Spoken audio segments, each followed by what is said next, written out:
12월 16일 주일 예배를 시작하도록 하겠습니다. 찬송가 3장입니다.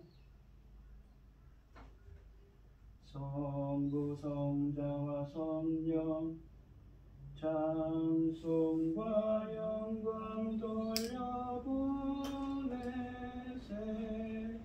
태초로 지금까지 또 영원 무궁토록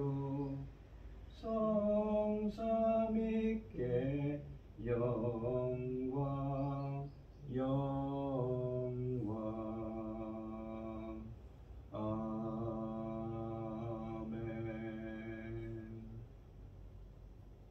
사도신경 하심으로 신앙 고백하시겠습니다. 전능하사 천지를 만드신 하나님 아버지를 내가 믿사오며 그 외아들 우리 주 예수 그리스도를 믿사오니 이는 성령으로 잉태하사 동정녀 마리아에게 나시고 본디오 빌라도에게 고난을 받으사 십자가에 못 박혀 죽으시고 장사한 지 사흘 만에 죽은 자 가운데서 다시 살아나시며 하늘에 오르사 전능하신 하나님 우편에 앉아 계시다가 저리로서 산자와 죽은 자를 심판하러 오시리라. 성령을 믿사오며 거룩한 공예와 성도가 서로 교통하는 것과 죄를 사하여 주시는 것과 몸이 다시 사는 것과 영원히 사는 것을 믿사옵나이다. 아멘. 교동문 47번입니다. 제가 먼저 읽겠습니다. 여호와께 감사하고 그의 이름을 불러하려며 그가 하는 일을 만민 중에 알게 할지어다. 그에게 노래하며 그를 찬양하며 그의 모든 기이한 일들을 말할지어다. 그의 거룩한 이름을 자랑하라. 여호와를 구하는 자들은 마음이 즐거울지로다. 그 명령을 구할지어다. 그 얼굴을 항상 구할지어다. 그의 종 아브라함의 후손 곧 택하신 야곱의 자손 너희는 그가 행하신 기적과 그의 이적과 그의 입의 판단을 기억할지어다. 그는 여호와 우리 하나님이시라. 그의 판단은 온 땅에 있도다. 그는 그의 언약 곧 천대에 걸쳐 명령하신 말씀을 영원히 기억하셨으니 이것은 아브라함과 맺은 이삭에게 하신 맹세이며 야곱에게 세우신 율례 곧 이스라엘에게 하신 영원한 언약이라. 이르시기를 내가 가나안 땅을 내게 주어 너희에게 할당된 소유가 되게 하리라 하셨도다. 아멘. 찬송가 304장입니다. 304장을 하시고 고현희 집사님 기도해 주시겠습니다. 그크신 하나님의 사랑 말로 다 형용 못하네.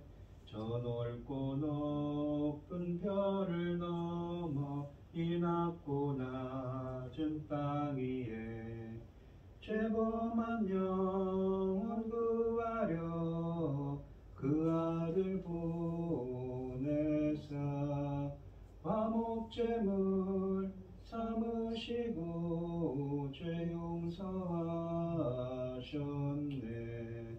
하나님 크신 사랑은 측량 다 못하네. 영원히 변치 않는 사랑 성도여 찬양하세. 괴로운 시절 지나가고 땅 위에 영화세 할 때 주 믿지 않던 영혼들은 큰 소리 외쳐 울어도 주 믿는 성도들에게 큰 사랑 베푸사 우리의 죄 사했으니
여호와께 감사하라. 그는 선하시며 인자하심이 영원하니로다. 여호와의 성령을 받은 자들은 이같이 말할지어다. 여호와께서 대적의 손에서 그들을 성령하사 동서남북 지방에서부터 모으셨도다. 여호와의 인자하심과 인생에게 행하신 그 기적으로 말미암아 그를 찬송하리로다. 그가 사모하는 영혼에게 만족을 주시며 줄인 영혼에게 좋은 것으로 채워주시리로다. 아멘. 천지를 지으신 전능하신 하나님 아버지, 어리석고 보잘것없는 자녀를 자녀 삼으시고 아버지의 사랑 가운데 선비하심을 감사드립니다. 어지럽고 복잡한 이 세상에서도 이 시간 하나님께 예배드릴 수 있도록 인도하셨으니 감사합니다. 전능하신 하나님 아버지, 지금 열매를 거둘 아주 중대한 시대가 도래되었습니다. 하나님, 이 중대한 시대에 아버지 여러 가지 일들이 많이 있어서 혼란스러웠는데 아버지는 그럼에도 불구하고 당신의 사랑하는 종 열매 거둘 말씀을 들고 강단에 서셨으니 아버지 참으로 감사드립니다. 이 귀한 열매 거둘 말씀으로 말미암아 아버지께서 원하시고 기뻐 받으실 그리스도 신부들이 넉넉히 나와야 되는데 아버지는 심히 저희가 아버지 하나님 열매를 아버지께 드릴 열매들을 아버지 하나님 만나지 못하고 있사오니 아버지 하나님 귀한 열매를 맺을 자들 열매로 나올 자들을 보내주셔서 차고 넘치게 채워주시옵소서. 전능하신 하나님 아버지, 이 나라를 제사장 나라까지 세우셨는데 이 중대한 시대에 제사장 나라까지 세워주셨는데 나라가 아버지 하나님 보시기에 어떨까요? 아버지 하나님 죄송합니다. 저희들이 지키지 못했던 것 같아서 아버지 하나님께 능력의 손으로 통치하셔서 이 나라를 아버지 기뻐하시는 길로 인도하여 주시옵소서. 전능하신 하나님 아버지, 저희는 어리석고 보잘것없고 능력이 없고 아버지 하나님 어리석고 아버지 하나님 앞에 부족한 것뿐입니다. 아버지 하나님 용서하시고 아버지께서 친히 역사해 주셔서 그 열매 거둘 자들을 아버지 하나님 우리가 잘 인도할 수 있도록 도와주시옵소서. 이 모든 말씀 억만 죄악 가운데서 우리를 구원하여 주신 예수 그리스도 이름으로 기도드리옵나이다. 아멘. 오늘 함께 하신 하나님의 말씀은 에베소서 2장 17절로 22절 말씀입니다. 교독을 하도록 하겠습니다. 제가 먼저 읽겠습니다. 또 오셔서 먼데 있는 너희에게 평안을 전하시고 가까운 데 있는 자들에게 평안을 전하셨으니 이는 그로 말미암아 우리 둘이 한 성령 안에서 아버지께 나아감을 얻게 하려 하십니다. 그러므로 이제부터 너희는 외인도 아니요 나그네도 아니요 오직 성도들과 동일한 시민이요 하나님의 권속이라. 너희는 사도들과 선지자들을 더 위에 세우심을 입은 자라. 그리스도 예수께서 친히 목둥이 머릿결을 부셨느니라. 그의 안에서 건물마다 서로 연결하여 주 안에서 성전이 되어가고 너희도 성령 안에서 하나님이 거하실 처소가 되기 위하여 그리스도 예수 안에서 함께 지어져 가느니라. 아멘. 찬송가 310장입니다.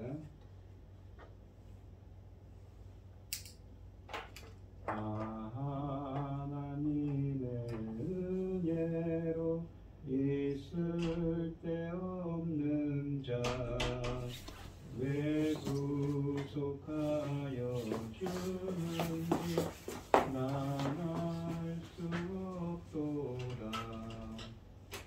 내가 믿고 또 의지함은 내 모든 형편 아시는 주님 늘 보호해 주실 것을 나는 확실히 아네.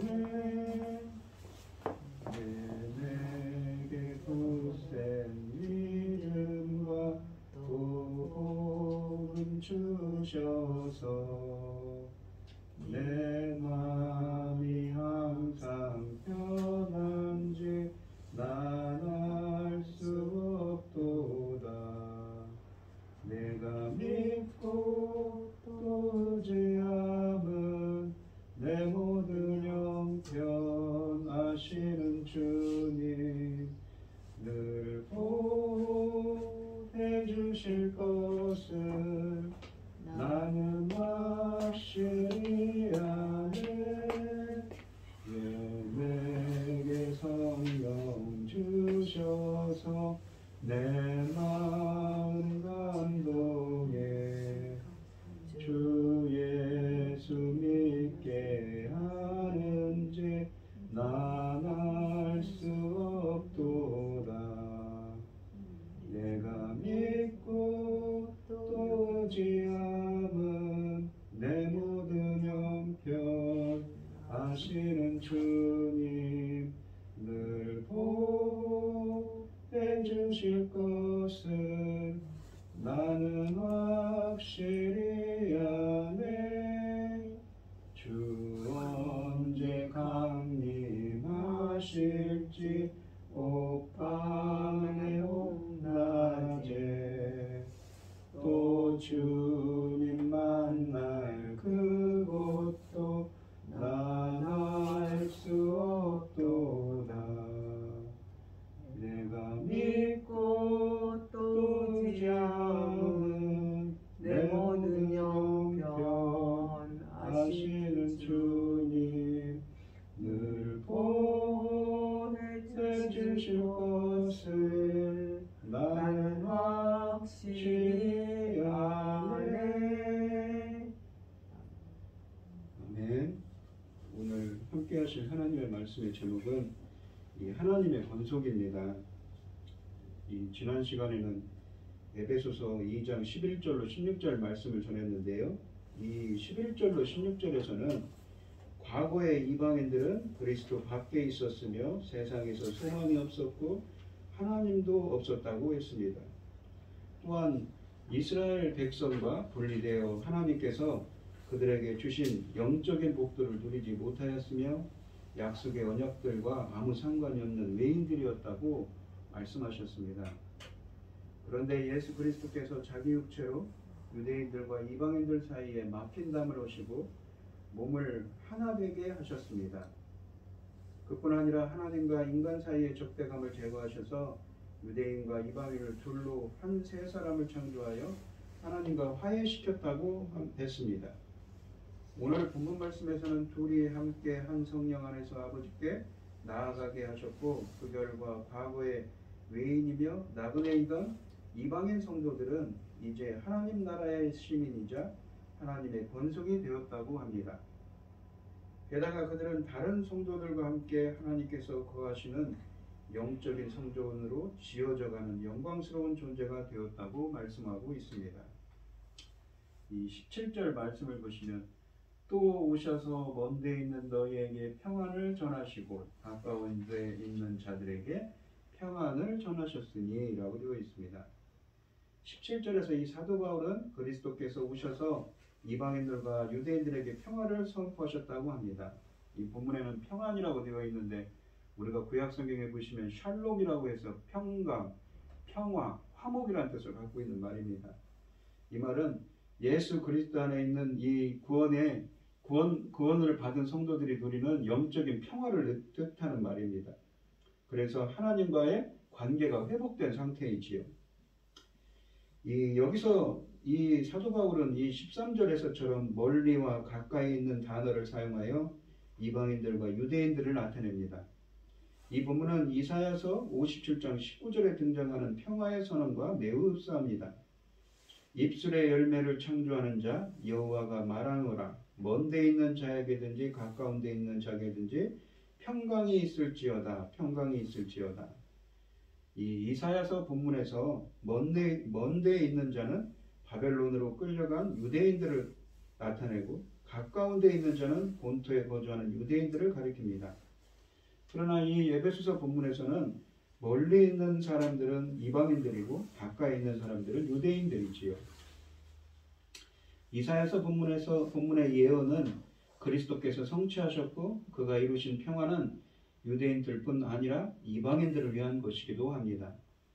그리스도께서는 평화를 이루신 것에 그치지 아니하시고 가까이 있는 유대인들과 멀리 있는 이방인들에게 그 평화를 선포하셨습니다. 우리가 한글 성경은 이 본문에 2번 나오는 이 평안이라는 말을 썼습니다. 우리가 헬라어로는 에이레네라고 하는데 우리가 구약 성경 보시면 샬롬을 헬라어로 70인역으로 번역할 때 에이레네라는 말을 썼습니다. 평안이라고 번역했는데 평안은 걱정이나 탈이 없는 상태를 가리킵니다. 그러나 이 본문에서 이 샬롬, 에이렌의 평화는 개인적이고 내적인 평안이 아니라 하나님과 사람들 사이에 이루어진 관계적 차원의 평화, 즉 하나님과의 관계가 회복된 상태입니다. 그러니까 우리 인간은 원래 에덴 동산에서 첫사람 아담과 하와가 살았지만 창세기 3장에 보시면 선악을 알게 하는 나무의 열매를 먹고 어떻습니까? 에덴 동산에서 쫓겨났지요. 하지만 계시록 22장의 성경 맨 마지막에 보면 관계가 회복됩니다. 생명나무의 길이 열린다는 표현을 쓰고 있지요. 그런 것처럼 이 하나님과의 관계가 회복된 상태입니다. 사도는 하나님과 사람 사이에 이루어진 화해에 초점을 맞추고 있는 것이지요. 그리스도는 16절에 보시면 이 십자가로 유대인들과 이방인들을 하나님과 화목하게 하셨다고 했는데, 따라서 이 둘은 함께 한 성령에서 아버지 하나님께 나아갈 수 있게 되었다고 또한 18절에 말씀하십니다. 하지만 그리스도께서 유대인들과 이방인들에게 선포하신 평화는 사람들 사이의 수평적 차원의 평화를 배제하진 않습니다. 그러니까 이방인과 이 유대인이 하나가 돼서 하나님의 이 식구가 되고 권세가 되었다는 말씀을 이 본문에서는 계속 이어가고 있습니다. 18절 말씀을 보시면 이는 그로 말미암아 우리 둘이 한 성령 안에서 아버지께 나아감을 얻게 하심이라. 그러니까 그리스도께서 십자가로 평화를 이루시고 그 평강을 이방인들과 유대인들에게 선포하셨음을 보여주는 구체적인 증거는 지금 그 둘이 함께 하나님 아버지께 나아가는 것이라고 말씀하고 있습니다. 그러니까 앞절에서 평강을 이루었는데 그 증거가 뭐냐면 아버지께 나아갈 수 있게 되었다는 것이지요. 18절에서 사도 바울은 이것을 간결하면서도 아름답게 진술합니다. 그분으로 말미암아 우리 둘이 한 성령 안에서 아버지께 나아가기 때문이라고 표현하는 것이지요. 한글 성경은 이 본문을 그리스도께서 이방인들과 유대인들에게 평화를 선포하신 목적을 진술하는 본문으로 간주합니다. 이는 그로 말미암아 우리 둘이 한 성령 안에서 아버지께 나아감을 얻게 하기 위해서 그렇게 십자가로 평강을 이루셨다고 표현하죠. 하지만 이 헬라 원문을 보시면 이유라는 접속사를 씁니다. 왜냐하면 무엇 하기 때문이다. 그러니까 그리스도께서 유대인들과 이방인들에게 평화를 증거하신 것은 무엇 때문입니까? 그 무엇 때문이냐면 아버지 하나님께 유대인과 이방인들이 차별 없이 하나님께 나아가게 하기 위함이라는 것이지요. 나아갈 수 있게 하기 때문에 그들에게 평화를 주셨다는 말입니다. 그 때문에 이 하나님 앞에 나아갈 수 있게 하셨기 때문이라는 것이죠. 이 본문에서 우리 둘은 믿는 유대인들과 믿는 이방인들을 가리킵니다. 사도 바울은 우리 둘이라는 표현과 함께 이러한 표현을 써서 유대인들과 이방인들이 한 공동체를 형성했음을 보여줍니다. 그것은 그리스도로 창조되고 한 성령 안에서 실현되고 유지되며 이 하나님 아버지께 나아가는 공동체를 가리킵니다. 지난 시간에도 말씀드렸지만 이 구원을 어떻게 얘기했습니까? 새로운 창조, 재창조라고 표현을 했지요. 따라서 아버지께 나아가는 유대인들과 이방인들은 차별 없이 그리스도 안에서 변화된 믿는 유대인들과 믿는 이방인들을 가리킵니다. 사도 바울이 에베소서를 기록하는 동안에도 유대인들과 이방인들 사이에는 반목과 대립이 계속되고 있었습니다. 그런데도 바울은 그리스도를 통해 우리 둘, 곧 믿는 유대인들과 믿는 이방인들이 한 성령 안에서 아버지께 나아간다고 말합니다. 이것은 매우 놀라운 진술이 아닐 수 없습니다. 특히 이방인들을 부정한 죄인으로 간주하고 그들과 교제하는 것조차 위법으로 간주한 유대인들이 볼 때 이방인들과 유대인들이 함께 하나님 아버지께 나아간다는 말은 참 그 당시 사람들로서는 분노를 불러일으킬 수 있는 말이었을 것입니다. 이 본절에서 사도는 16절에 하나님이라는 표현 대신에 아버지라는 표현을 사용합니다. 하나님은 우리 둘의 아버지가 되신다는 것이죠. 유대인들은 물론 이방인들의 아버지이기도 하시다는 것입니다. 그러니까 유대인들이 생각할 때는 할례받지도 않고 부정한 이방인들이 어떻게 하나님의 아들들이 될 수 있는가, 자녀가 되실 수 있는가, 그 이방인들의 아버지가 되실 수 있었는가라고 그렇게 질문할 수가 있었을 것입니다. 하지만 그리스도께서 십자가로 적대감을 제거하셨다고 지난 시간에 막힌 담을 허물으셨다고 하시지요. 유대인들과 이방인들을 하나님과 화목하게 하심으로써 이방인들이 하나님의 자녀가 되고 하나님께서 그들의 아버지가 되는 일이 가능하게 되었다고 주님께서는 말씀하고 있는 것입니다. 이 나아감이라는 말을 보시면 이 성령 안에서 아버지께 나아감을 얻게 하려 하심이라 그러죠. 나아감이라는 이 헬라어는 프로사구게라는 말입니다. 하나님께 나아간다는 개념은 구약 성경에서 분명히 종교적이고 제의적인, 그러니까 우리가 성막이나 출애굽기나 이 열왕기 같은 데 보시면 이 구약 성경에서 성막이나 성전에서 하나님께 제사를 지낼 때 그러한 의미를 지니고 있습니다. 또한 70인정 성경에서 보시면 이 나아감이라고 되어 있는 프로사구게, 그러니까 구약 성경을 히브리어를 헬라어로 번역한 성경에 보시면 하나님 앞에 나아오기에 위해 재물을 가져오는 데 사용된 단어였습니다. 그러니까 이 70인정으로 레위기 1장 3절, 3장 3절 같은 제의적인 단어들이 사용된 단어입니다. 여기 에베소서 2장에서 13절 말씀에서는 희생제사의 이미지를 포함하고 있으며 20절과 22절에서도 성전 이미지를 포함하고 있습니다. 그러니까 하나님의 이 프로사복의 나아감이라는 것은 하나님의 임재의 장소로서의 성소에 나아가는 것으로서 그런 상징적으로 우리에게 보여주는 것입니다. 그러니까 상당히 이 무엇입니까? 에베소서 말씀은 상당히 영적인 표현이고 상당히 수준 높은 말씀입니다.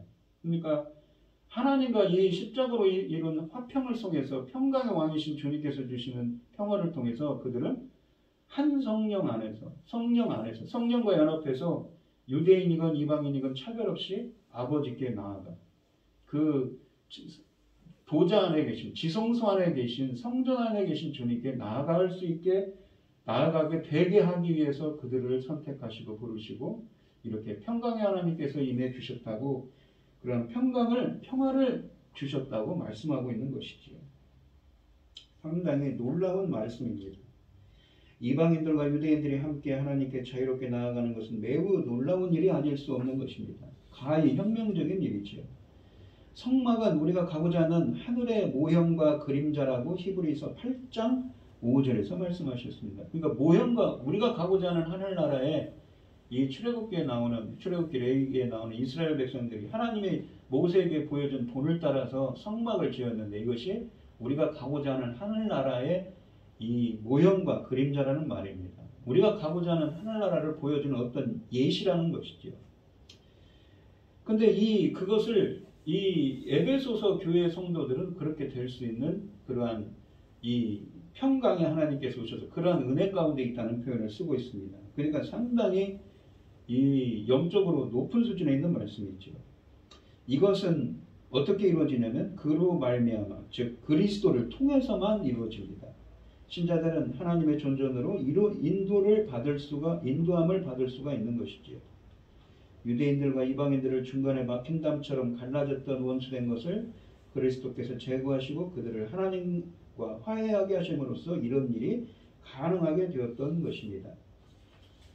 그들을 실제로 하나가 되게 하시고 그 둘로 평화를 경험하게 하십니다. 그래서 한 성령은 곧 연합과 평화의 영이신 것입니다. 또한 성령은 성도들로 하여금 자신들이 하나님의 자녀라는 것과 하나님의 자신들의 아버지라는 것을 깨닫게 하시고 아빠 아버지라고 부르짖으며 한 아버지께 나아갈 수 있게 하십니다. 이처럼 과거의 원수이던 유대인들과 이방인들이 한 성령 안에서 하나 되어 아버지께 나아가는 것은 그들 사이에 그리고 그들과 하나님 사이에 평강이 샬롬이 실현되었음을 우리에게 보여주는 것입니다. 이 19절 말씀을 보시면 그러므로 이제부터 너희는 외인도 아니요 나그네도 아니요. 그러니까 너희는 누구냐면 이방인들이죠. 에베소 교회에 있는 성도들입니다. 에베소서이기 때문에 오직 성도들과 동일한 시민이요 하나님의 권속이라 라고 되어 있습니다. 권속이라는 것은 한 식구라는 얘기입니다. 하나님 나라의 그 시민이고 하나님의 식구라는 것이지요. 가정 식구라는 얘기입니다. 이 그러므로라는 말은 앞달나게 논리적인 결과를 제시해 줍니다. 19절로 22절에서 사도 바울은 이 유대인과 이방인을 하나 되게 하신 그리스도의 사역의 결과를 그러므로 이렇게 되었다 제시하고 있습니다. 11절부터 13절에서는 바울은 아무 소망이 없던 이방인 성도들의 비참한 과거 상황에 대해 상술했습니다. 그리고 14절부터 18절에서는 그리스도께서 재창조하시고 십자가로 유대인들과 이방인들을 하나 되게 하셔서 하나님과 화해하게 하시고 한 성령 안에서 아버지께 나아가게 하셨다고 했습니다. 19절부터 22절에서는 바울은 앞에서 언급한 것에 근거하여 결론을 제시하는 것이지요.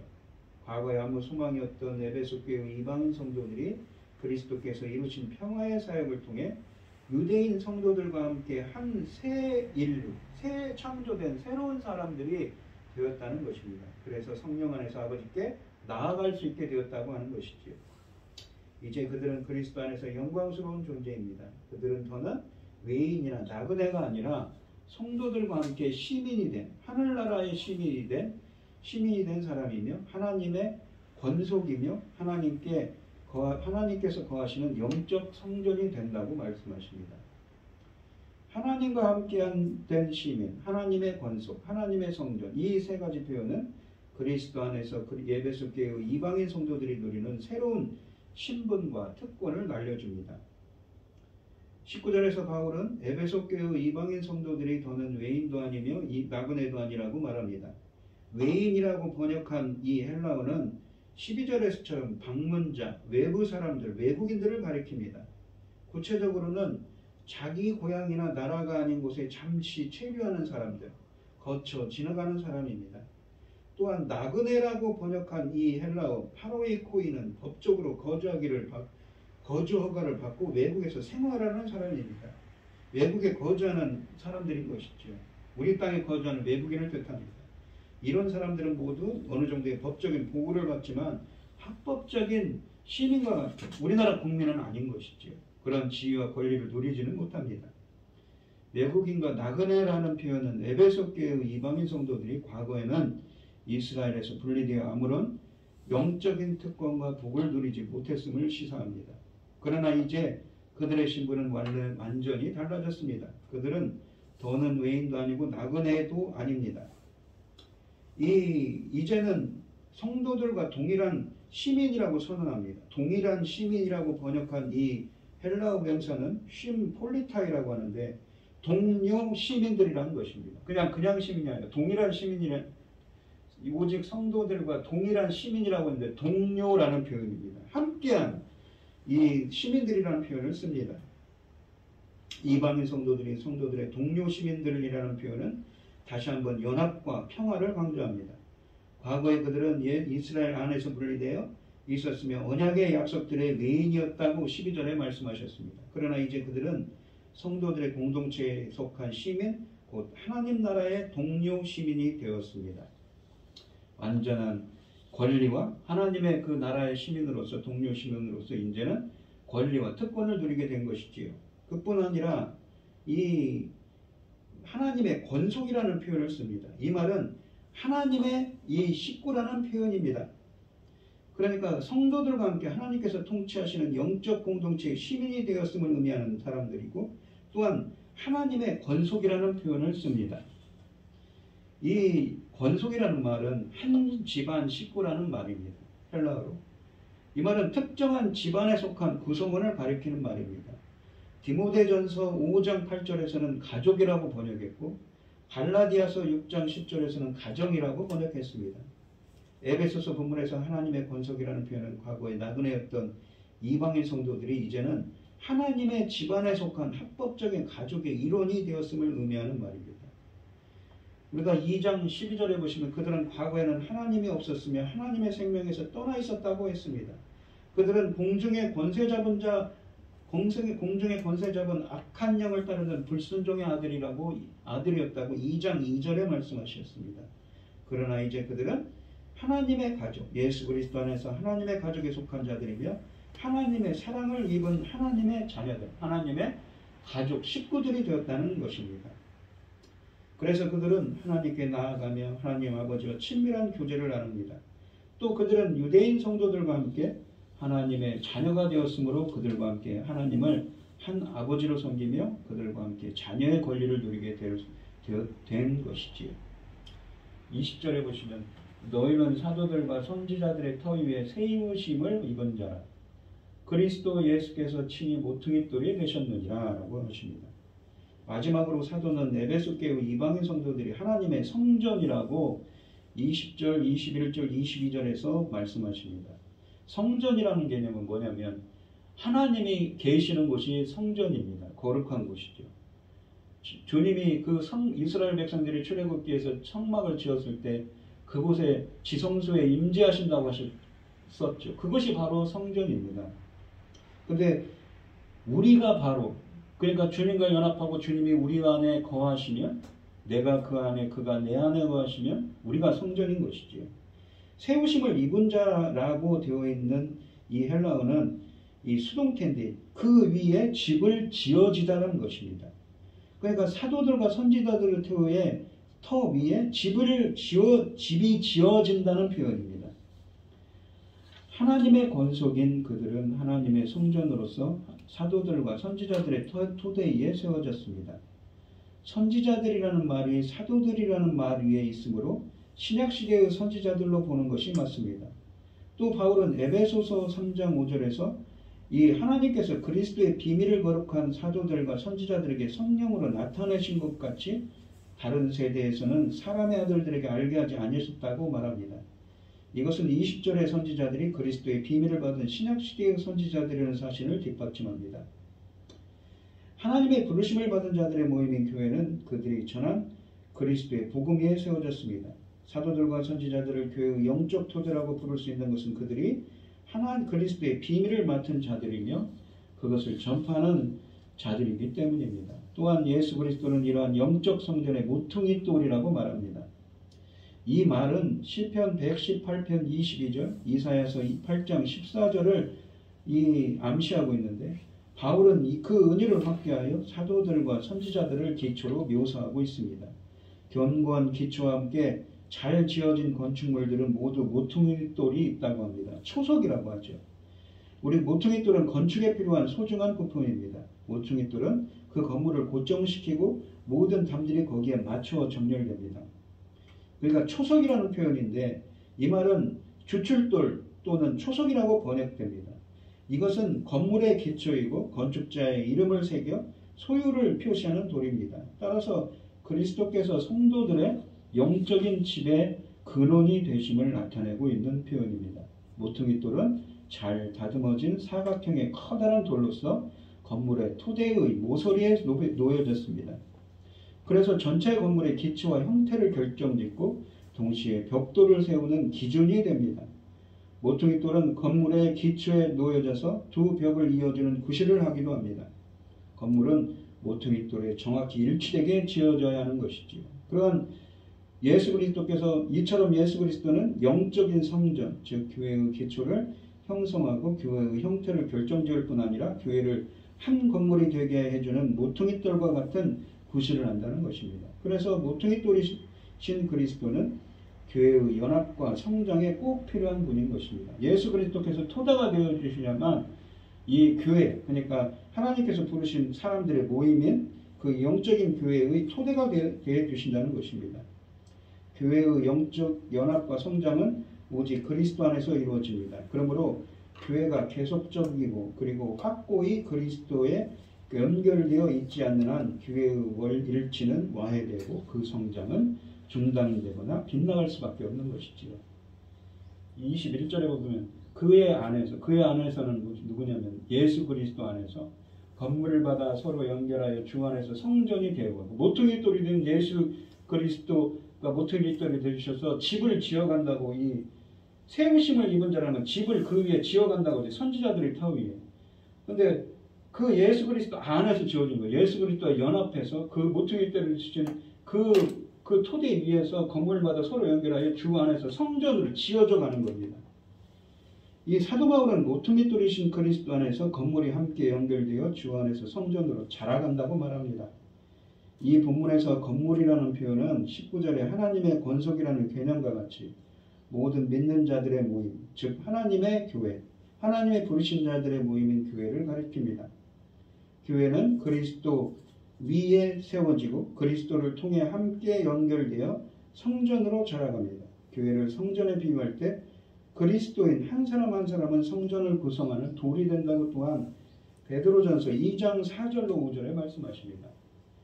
사람에게는 이 버림바 되었으나 하나님께서는 택하심을 입은 보배로운 산돌이신 예수께 나아가 하나님께는 보배로운 산돌이신 예수께 나아가서 너희도 산돌같이 신령한 집으로 세워지고 이게 비슷한 표현을 쓰고 있습니다. 이 베드로전서에서 예수 그리스도로 말미암아 하나님이 기쁘게 받으실 신령한 제사를 드릴 거룩한 제사장이 될지니라. 그러니까 아까도 표현드렸듯이 이 나아감이라는 표현을 썼는데 제사 얘기를 했죠. 제의적인 표현이라고.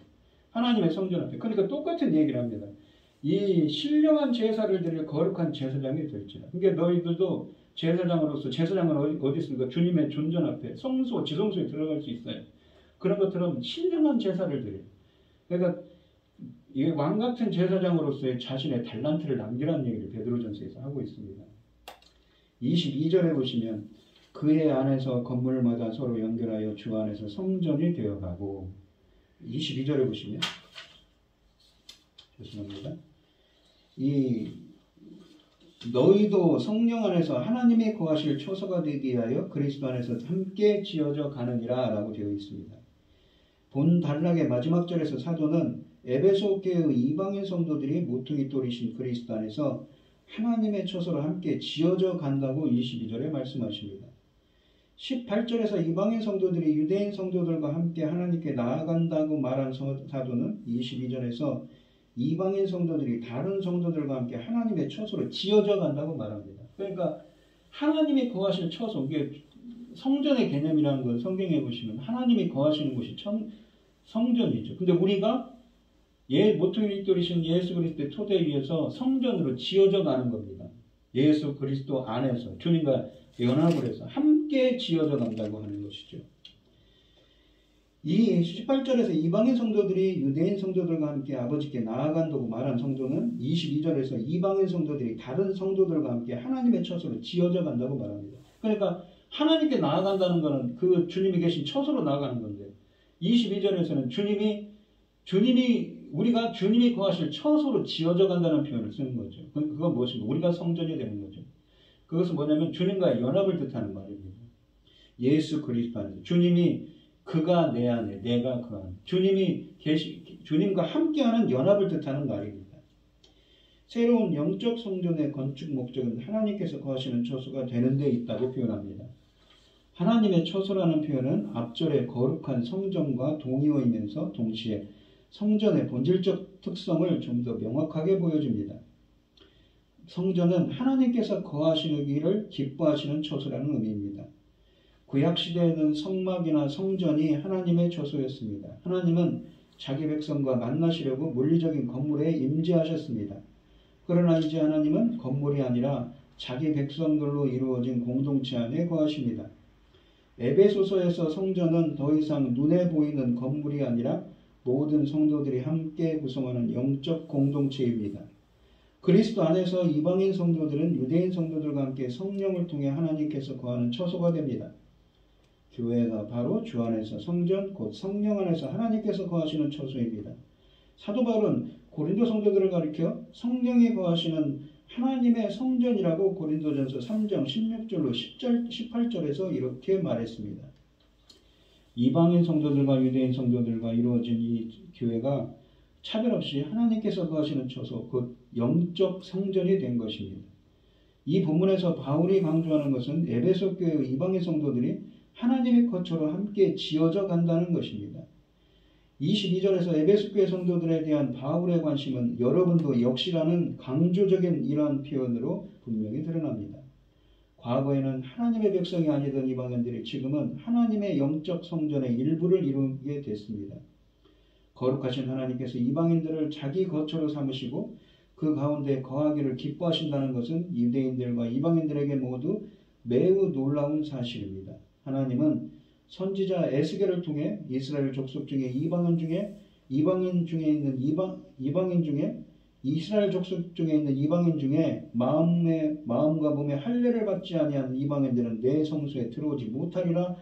에스겔서 44장 9절에 말씀하셨는데, 이 신약에 와서는 이 이방인들이 에베소 교회 성도들이 성령 안에서 하나님의 성전이 되기 위해 그리스도 안에서 함께 지어져 간다고 말씀하고 있는 것이지요. 이방인 성도들은 믿음으로 그리스도에 연합함으로써 다른 성도들과 함께 하나님의 거처가 됩니다. 그리스도 예수는 십자가와 이 부활로 구원 역사에 혁명적인 변화가 일어났기 때문에 이것은 가능했던 것입니다. 그리스도는 십자가로 이방인들과 유대인들 사이에 적대감을 제거하시고 새로운 인류, 즉 하나님의 종말의 새 백성을 창조하시고 그들을 연합하시고 그들이 하나님의 구하실 처소가 되도록 주님께 나아갈 수 있게 하신 우리의 구세주이신 것이지요. 이방인들도 그리스도를 믿음으로 죄사함을 받고 영적 성전인 종말의 새 백성의 일원으로 받아들여진 것입니다. 이 믿음으로 그리스도와 연합하는 것이 하나님의 성전의 일부가 되는 유일한 조건인 것입니다. 그러니까 우리 힘으로는 못 가는 거예요. 산 성령 안에서 하나님 예수 그리스도 안에서 지어져 가는 것입니다. 그러니까 우리의 중보자이시고 구원자이신 예수 그리스도께서 우리와 함께해야만 우리가 이렇게 에베소 교회 성도들처럼 지어져 갈 수가 있는 것이죠. 과거에는 예루살렘 성전에 들어가지 못하던 자들이 이제는 참되고 거룩한 성전의 일부를 이룹니다. 하나님께서 친히 그들 가운데 거하시게 된 것입니다.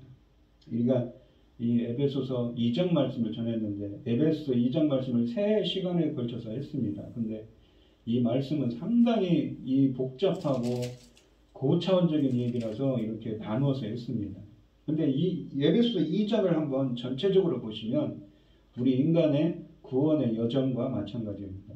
로마서를 전에 했었는데 로마서 전체가 인간의 구원론에 대한 인간론 죄론에 대한 종말론과 구원론에 대한 이야기라면 그것이 압축되어서 에베소서 이 2장 말씀에 들어있습니다. 이 에스겔서 37장 전에 이제 에스겔서 37장 14절 27절 한번 보겠습니다. 에스겔 선지자는 지금 어디에 있냐면 갈대아에 있습니다. 그러니까 이스라엘 백성들이 남유다 백성들이 어떻습니까? 주전 586년에 바벨론에 멸망을 당해서 바벨론에 끌려가죠. 지금 에스겔 선지자는 어디에서 예언의 말씀을 하고 있냐면 하나님의 예언의 말씀을 받아서 말씀하냐면 이 갈대아 지방에서 그 포로로 끌려간 상태에서 거기서 지금 앞으로 하나님께서 구원해서 너희들이 돌아올 거라고 이야기를 하는 겁니다. 그러면서 이런 표현을 합니다. 내가 또 내 영을 37장 말씀에 너희 속에 두어 너희가 살아나게 하고 하나님의 성령을 불어넣어서 영적으로 살아나게 하고 예언의 말인 겁니다. 내가 또 너희를 너희 고국 땅에 두리니 고국 땅에 둔다는 건 예루살렘으로 돌아온다는 얘기입니다. 그러니까 제2의 출애굽, 왜 이스라엘 백성들의 이 바벨론 땅에서의 이 포로 귀환을 제2의 출애굽이라는 표현을 쓰냐면 고국 땅으로 돌아오는 겁니다. 이 이스라엘 백성들이 출애굽에서 가나안 땅에 들어갔던 것처럼 나 여호와가 이 일을 말하고 이런 줄을 너희가 알리라. 여호와의 말씀이니라. 그러면서 27절에 또 이런 말씀합니다. 내 처소가 그들 가운데 있을 것이며 주님의 처소가 그들 가운데 있다는 것입니다. 하나님의 성전은 다 무너졌어요. 근데 어떻게 해요? 영적인 성전이죠. 나는 그들의 하나님이 되고 그들은 내 백성이 되리라. 어떻습니까? 여기에 쓰인 이 처소라는 말이 이 스케노세네 스케네라는 그 성막을 뜻하는 말입니다. 주님이 거하시는 장막을 치는 곳입니다. 이 말은 어디에 있냐면 출애굽기에 있는 말입니다. 출애굽기와 레위기에 있는 말. 성막을 짓고 주님의 장막을 갖다가 이 장막을 친다고 표현을 할 때 그 표현을 쓴 겁니다. 그래서 무엇입니까? 이 신학적으로 보시면 아까도 표현했듯이 이스라엘 백성들의 이스라엘 백성들이 이 바벨론으로 끌려갔던 이스라엘 백성들이 어떻습니까? 다시 포로 귀환을 하죠. 3차에 걸쳐서 얼마 돌아오지도 못했습니다. 불과 수만 명밖에 안 되죠. 하지만 그 돌아오는 것을 무엇이라고 표현하면 제2의 출애굽이라고 하는 것입니다. 왜? 출애굽기에 쓰여진, 레위기에 쓰여진, 민수기에 쓰여진 단어들이 쓰였기 때문입니다. 근데 그것은 또 종말론적인 무엇입니까? 이 구원을 뜻하기도 합니다. 요한복음에 보시면 1장에 보시면 참빛 곧 세상에 와서 각 사람에게 비치는 빛이 있었는 참빛이신 예수 그리스도께서 빛을 비추십니다. 조명, 성령의 조명, 그 계시를 뜻하는 말입니다. 영접하는 자, 빛으로 오신 예수님을 영접하는 자. 마치 사도 바울이 다메섹 도상에서 빛으로 오신 예수님을 만났죠. 영접하는 자, 곧 그 이름을 믿는 자들에게는 하나님의 자녀가 되는 권세가 주셨습니다. 오늘 본문 말씀에 있는 것처럼 하나님의 권속입니다. 집안, 식구죠, 자녀. 이런 혈통으로나 육적으로나 사람의 뜻으로 나지 아니하고 오직 하나님께로부터 난 자들입니다. 하나님께로부터 난 자들이라는 건 이 무엇입니까? 태어났다는 것입니다. 영적인 출생을 뜻하는 말입니다. 에스겔서 이 14장에 보면 내 영을 너희 속에 두어 너희가 살아나야 돼. 영적인 이 무엇입니까? 새로운 탄생, 영적인 생명을 얻고 구원을 얻는다는 이야기가 갖는 것입니다. 에스겔서에 이 예언이 여기 들어있습니다. 그러면서 1장 14절에 보시면 말씀이 육신되어, 말씀이 육신되어라는 것은 예수님의 이 무엇입니까? 예수님이 2000년 전에 마국간에서 태어나신 사건입니다. 이 성육신 사건이죠. 근데 우리 가운데 거하시네. 그 말씀으로 2000년 전에 태어나신 예수님이 우리 가운데 거하시네. 거하시네라는 말도 스케노. 아까 이 에스겔서에 쓰여진 처소. 오늘 본문에 있는 것은 주님의 처소라고 하죠. 성전과 같은 말입니다. 장막을 이룬다는 거예요. 우리 안에 장막을 치시고 거하십니다. 그래서 이 말이 그런데 이 아까 뭐라고 그랬죠? 출애굽기나 레위기에 보시면 이스라엘 백성들이 이 장막을 치고 성막에 거하시는 하나님이시죠. 그 임재하시는 하나님. 그 말을, 그 단어들을 이 70인역 헬라어로 번역하면 이 똑같은 말을 쓴 겁니다. 그래서 이 에스겔 선지자는 무엇입니까? 이스라엘 백성들이 다시 이 바벨론으로 끌려가서 이 구원받은 백성들이 다시 예루살렘으로 돌아오는 것을 포로 귀환을 뭐라고 그랬죠? 제2의 출애굽이라고 하죠. 그리고 또한 무엇을 나타내니까? 에스겔 선지자를 통해서 제2의 출애굽은 예수 그리스도를 통한 종말론적인 구원을 또 뜻하는 말입니다. 그러니까 모두 하나라는 것이죠. 그러니까 그러한 것을 내다보면서 에스겔서에서 이야기하고 있는 것입니다. 근데 그것이 오늘 본문에 있는 우리가 읽는 이 에베소서 말씀에서도 같은 이야기를 본론적으로 하고 있다는 것이죠. 허물로 죽은, 영적으로 죽었습니다. 구원받지 못할 자들이죠.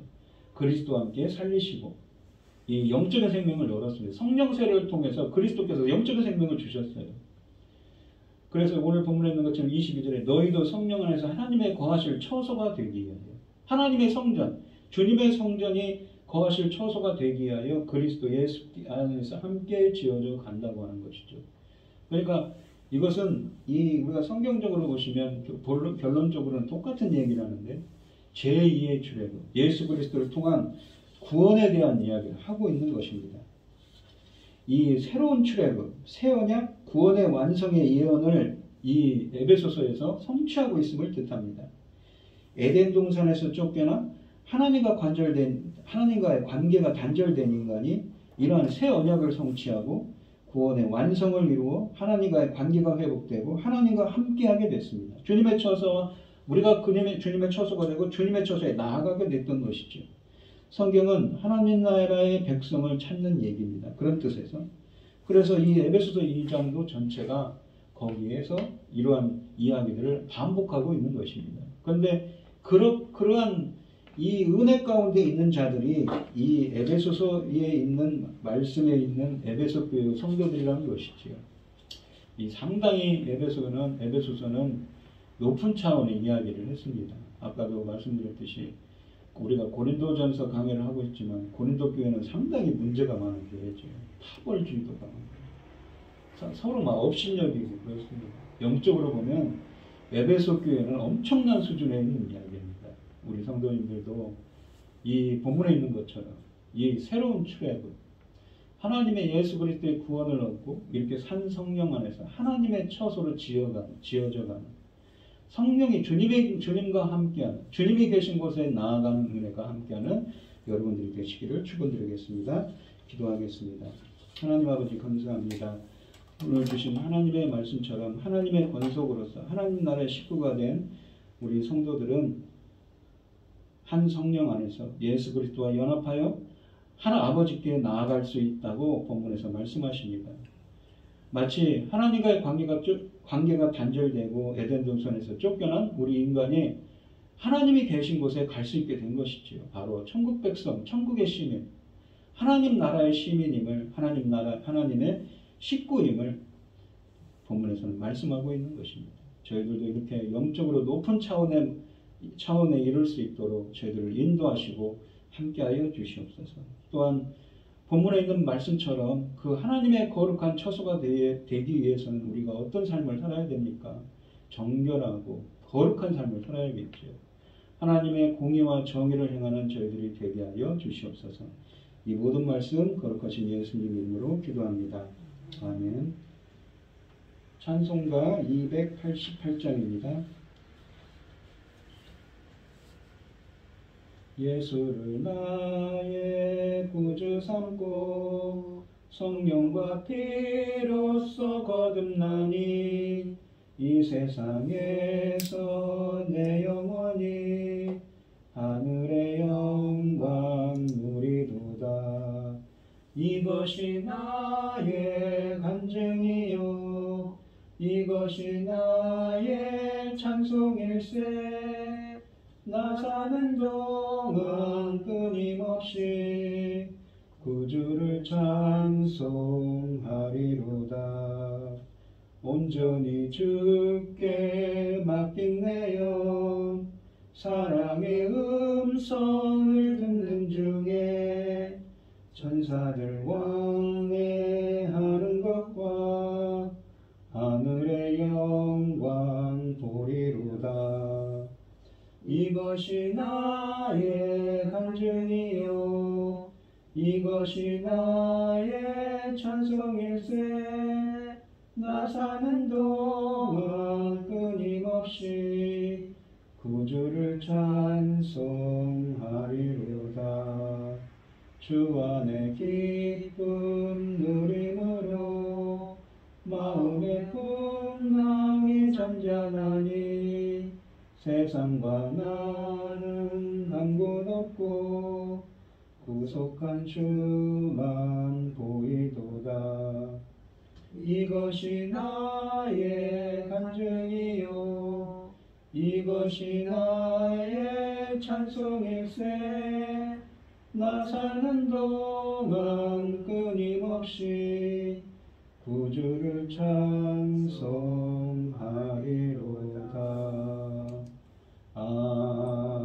아멘.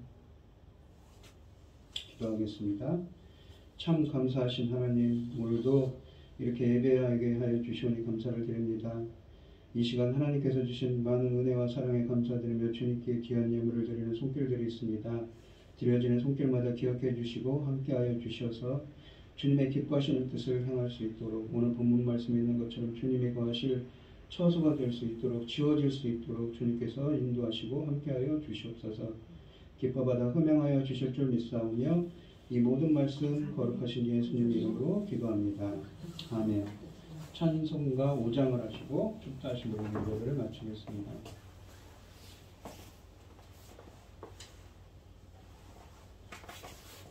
김혜순 권사님이 오늘 감사 언급을 했습니다. 주님께서 함께해 주시옵소서. 찬송가 5장을 하시고 축도하심으로 오늘 예배를 마치겠습니다. 이 천지가 만물들아 복 주시는 주 여호와 전능성부 성자 성령 찬송하고 찬송하세. 아멘. 이제는 주 예수 그리스도의 은혜와 하나님의 극진하신 사랑과 성령의 교통하심이 하나님의 거하실 거룩한 처소가 되기를 소원하는 성도들 머리 위에 이제로부터 영원히 함께 있을지어다. 아멘. 수고하셨습니다.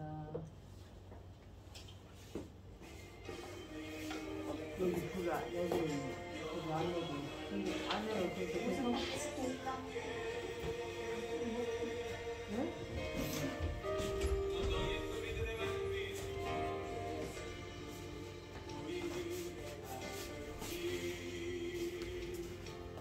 예?